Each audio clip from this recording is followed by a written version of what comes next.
최강욱 의원의 여성 비하 발언 파문이 일파만파 커지고 있습니다. 급기야 민주당 의원들 단체 채팅방에서는 민주당 막말 리스크를 두고 한밤중에 설전까지 일자 당 지도부에서 부랴부랴 당원권 6개월 정지, 중징계를 내렸습니다. 동물농장에도 보면 그렇게 암컷들이 나와서 설치고 이러는 건 잘 없습니다. 근데 그거를 능가하는 데에서 그 공화국이라는 거를 그렇게 제가 이거 암컷을 비하하는 말씀은 아니고 설치는 암컷을 암컷이라고 부르는 것일 뿐입니다.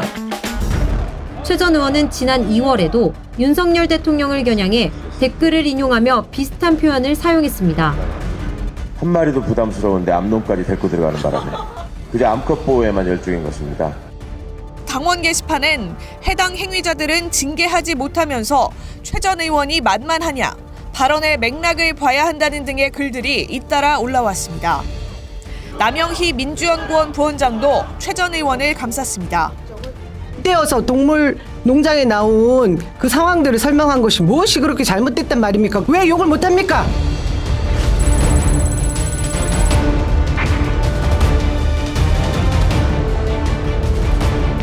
그런 식의 용어를 공개적으로 구사하는 사람이나 집단은 민주주의의 공론의 장에서 퇴출되는 것이 세계적인 룰이고 저는 우리 국룰도 마찬가지여야 한다고 생각합니다. 이게 민주주의다 멍청하고 이렇게 얘기했죠. 이게 민주당이다 멍청하고 이렇게 하는 게 국민들이 더 잘 이해하실 것 같아요.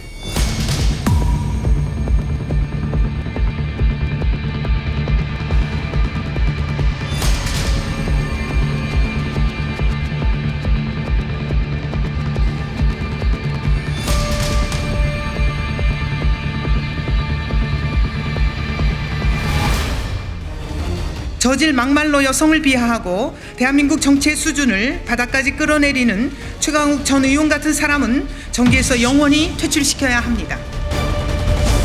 자, 이번 논란 어떻게 보셨냐는 질문이 무색합니다. 깜짝 놀랐습니다. 제가 이 단어는 여성으로서 입에 올리기가 좀 그렇네요. 이 상황들을 어떻게 보셨어요? 예. 왜 이런 발언들이 나올 수 있느냐 그 배경을 봐야 되거든요. 윤석열 정권을 갖다 비판하려면 정당하게 비판하면 되는데 이런 능력은 안 되거든요. 네. 그러면 일단은 대통령과 그다음에 영부인에 대한 악감정을 갖다 조장하는 거, 그게 이제 대개 민주당 유튜브에서 많이들 하는 거거든요. 근데 거기에 청취자들, 그 강성 지지자들에게 호응을 받아요, 이런 발언이 실제로는. 그다음에 이렇게 되면 사회적으로 지탄을 받을지 몰라도 민주당 내에서는 이 사람들이 정치적 자산이 됩니다. 이런 강성 발언을 하잖아요. 그러면 공천 받아요. 그다음에 이 강성 발언을 하잖아요. 민주당 내에서는 초선이 또 최고위원까지 돼요. 이거는 효용이 있기 때문에 그런 경쟁적인 분위기 속에서 이런 그건들이 나오는 거죠. 최강욱 의원 같은 경우는 이제 김남국 의원과 관련해서도 이제 문제가 되는 발언이 있었기 때문에 성인지 감수성 논란이 있지 않았습니까? 네. 이거 또 그랬단 말이에요. 전 뭐 할 말이 없는데요. 이건 최강욱 의원과 그 자리에 같이 있었던 의원들의 책임이죠. 그리고 정치를 하면서 맨 처음에 사실 배우는 여러 가지 일들이 있는데 그 중에 하나가 차별적 언어를 구사하지 마라. 네. 뭐 세대, 지역, 성별, 학력, 지력, 장애 이런 차별적 언어를 절대로 쓰지 마라. 네. 뭐 이건 아주 금과 옥조입니다. 그리고 너무 지나친 강경한 언어도 쓰지 말고 비유를 가급적이면 하지 말고 비유를 하려면 굉장히 정확하게 해라. 최강욱 의원이 한 것은 물론 김건희 여사를 염두에 두고 지금 비판을 하고 하겠다는 건데 그러면 김건희 여사를 비판하면 돼요. 이런 건 잘못됐다. 이렇게 안 했으면 좋겠다 하고 하면 되지. 동물농장 소설 얘기를 비슷하게 하면서 이런 언어를 구사하는 것은 이건 대단히 잘못됐고 이건 깨끗이 사과하고 깔끔하게 정리하고 징계하고 그 끝내서 빨리 이 이슈에서 벗어나야 됩니다. 네. 최강욱 의원은 사실 의원이 되기 이전에 국회 윤리위원회 윤리자문위원도 했고요. 인권위원회의 인권교육자문위원도 했습니다. 도대체 인권교육자문을 어떻게 했을까? 굉장히 궁금해지는 부분이다. 사실 민주당의 망언이 이것뿐이 아니죠. 시작은 기대 수명이 얼마 남지 않은 분들에게는 투표권을 제한해야 된다라고 하는 것에서부터 일부 의원은 소위 연동형 비례대표제의 계산 방법을 국민을 알 필요 없고 표만 던지면 된다 이런 얘기를 하기도 있는데요. 어린 놈에 이르기까지 청년은 정치를 모른다 에서부터 그리고 이제는 암컷 얘기에서 도대체 민주당은 누구와 정치를 하시려고 하는 건지 모든 국민을 이렇게 돌아가면서 비하해도 되는 것인지 왜 이상민 의원이 떠나겠다라고 하는 것인지 다 통하는 부분이 있다 이런 생각합니다. 저는 이런 대형 설화를 민주당이 빚으면 정말 이해가 안 가는 게 논쟁이 벌어졌다는 거예요. 네.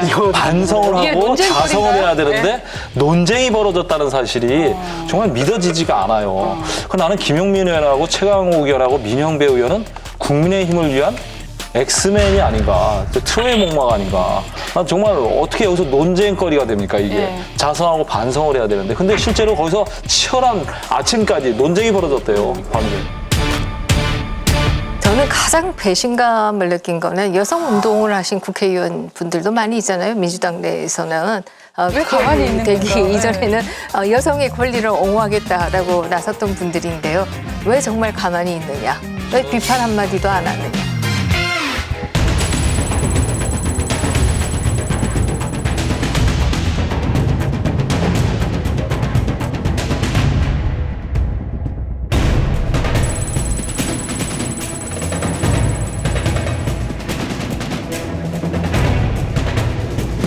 여성원님들이 아무 하지 않고 침묵했다 이런 비판들을 좀 하는데 그건 사실이 아닙니다.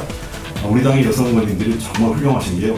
본인들이 먼저 SNS나 공개 발언, 입장을 밝히는 것이 당에 도움이 안 되니 당에서 지도부가 알아서 먼저 처리해라. 제대로 하지 않으면 우리도 뭔가 액션을 취할 수밖에 없다라고 하면서 저에게 문자나 전화나 이런 걸 많이 주셨습니다. 좀 아쉬웠던 대목이 이제 동료 의원들의 반응이었습니다. 최 전 의원의 논란 발언에 현장에 함께했던 민영배, 김용민 의원은 웃음을 터뜨렸고요. 또 단체 채팅방에서도 여전히 최 전 의원을 옹호해서 사태의 심각성을 모른다라는 비판이 나왔습니다. 또 이원우 의원은 언론사 기사를 공유하면서 우리 당이 어찌 이리 망가졌나라고도 했지만 민영배 의원이 오히려 언론사가 민주당 기준이 되느냐. 전재수 의원은 도대체 몇 번째냐라고 하면은 박찬대 의원이 아무것도 안 하면 실수도 없다.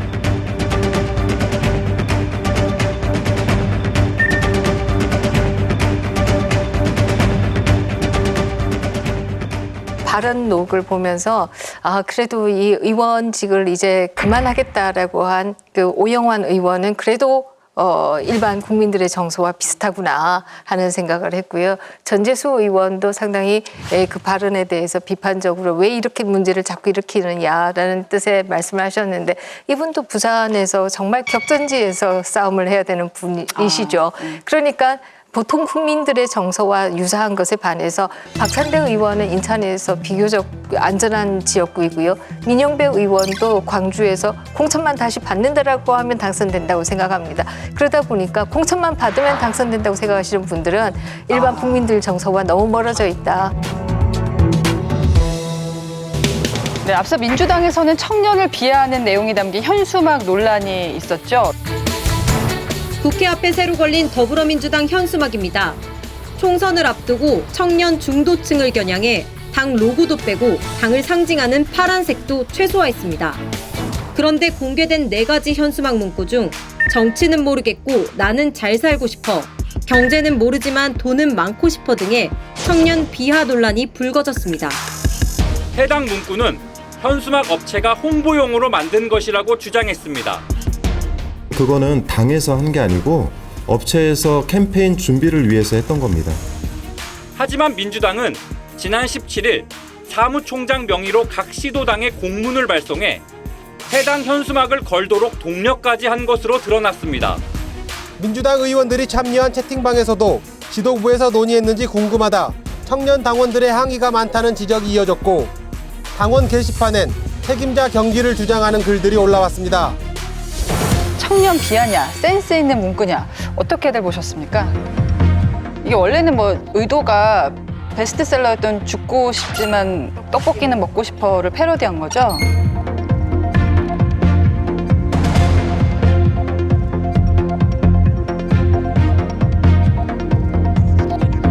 이건요, 기본이 안 돼 있는 게요.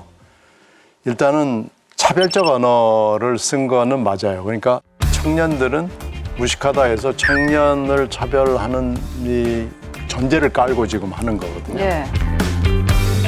일단 그 점에서 잘못됐고요. 이게 또 하나는 바로 문제가 됐으면은 사과를 했어야 됩니다.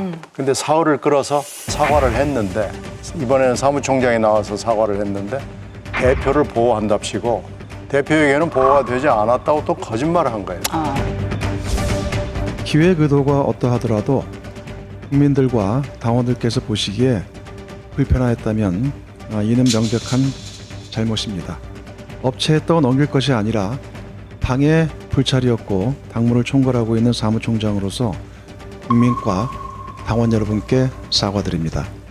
총선기획단이나 최고위는 그러면 문구를 논의하거나 보고받은 바는 없으신가요? 이 갤럭시 프로젝트의 개요 방향 등에 대해서는 당 지도부에 보고됐고 총선기획 때 보고는 됐는데 이 논란이 된 퀴즈 연수만의 문구가 보고된 건 아닙니다. 그러니까 거짓말을 2번 한 거예요. 그러고 나서 급기야는 이 모든 것이 다 거짓말로 드러나고 사과했다는 것도 말하자면 무의가 된 거죠. 이렇게 잘못된 현수막이 나타난 것도 문제지만 이걸 잘못된 것을 처리하는 과정에서 여러 번의 거짓말을 한다는 점에서는 민주당으로서 할 말이 없습니다. 그래서 이렇게 일을 처리하면 안 된다는 것을 또 보여줬다는 점에서 매우 유감스러운 일이 국민들 앞에 보여준 겁니다. 윗세대가 자꾸 이제 젊어지려고 억지로 하다 보면 이제 벌어지는 사건이에요. 그 옛날부터 있었습니다. 이해창 그때 그 대표가 뭐라 했습니까? 빠순이 얘기했다가 혼역을 치려고 요번에도 누구 하나 순우의 꿈 쥐지치고 이랬다 또 욕을 나가지는 거죠. 뭔지 모르고. 그러니까 문제는 뭐냐면 이런 구호를 내는 단위가 민주당에서는 사실 5060 세대가 내고 있는 거예요. 그래서 우리는 밑을 본다 이렇게 보다 보니까 이게 뭐냐면은 뒤집어 보세요 이런 거죠. 꼰대 발언이거든요. 그래 너 잘 살고 싶은데 정치는 하나도 모르고 말이지. 돈을 갖고 싶은데 경제도 모르고 말이야. 거꾸로 하니까 느낌이 심하네 정말. 이렇게 하는 그 꼰대 어법이 이제 여기서 역설적으로 드러나 버리거든요. 그래서 이게 이제 문제는 뭐냐 이런 구호 같은 걸 했을 때 정말 203040들한테 맡겨놨으면 이런 문제가 안 되거든요. 근데 결제를 윗분들이 하는 그렇죠. 거죠. 이제 위에서 이제 알아가지고 자기들이 그 흉내를 내려다 보니까 이런 참사가 벌어지는 거고. 감성의 문제를 좀 제가 지적을 하고 싶거든요. 민주당에서 자기들 감성이 한때는 젊었죠. 이제는 자기들도 이제 늙어가고 있는 겁니다. 요게 요번에 사태로 잘 드러난 거죠. 근데 고민정 의원도 젊은 층인데 이거 산뜻하다고 했거든요. 그거는 예, 좀 비판하는 목소리가 단체 채팅방 안에서 좀 부적절하다. 뭐 오히려 나이 얘기하셨지만 김두관 의원도 좀 부적절하다라고 지적을 했는데.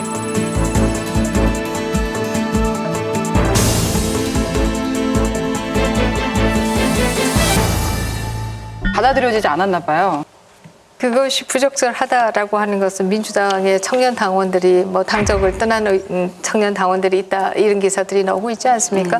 거기에서도 젊은 세대가 얼마나 부적절하게 생각하는가라고 하는 게 드러나고요. 사실 지금 2030은 가장 교육 잘 받은 세대이고요. 또 세계 무대를 휩쓸고 있는 것도 2030입니다. 우리는 이 젊은 세대들이 얼마나 훌륭한가를 좀 인정해야 되는데 자꾸 이 꼰대 마인드로 인해서 우리보다 못해. 너희는 모르시. 이런 게 결국은 이런 실수로 나타나는 것이 아닌가. 뭐 실수하면 깔끔하게 사과하는 것이 그게 가장 좋은 길입니다. 그리고 사과는요 신속하고 그리고 책임자가 그리고 뭘 사과하는지 정확하게 이거나 맛없이 뭐 이유 조건 달지 말고 그리고 필요하면 여러 번 그렇게 해야 되고 거짓말을 하면 안 되는 사과의 사실 5대 원칙이 있어요. 근데 이번에 사과의 5대 원칙을 하나도 지키지 못했습니다. 그래서 사과를 하려면은 제대로 해야 되고 그리고 이상한 흉내 내지 않아야 됩니다. 여러분, 여기를 눌러서 구독을 해주시면 강적들 컨텐츠를 빠르게 만나보실 수가 있습니다. 알람 설정도 잊지 말아주세요.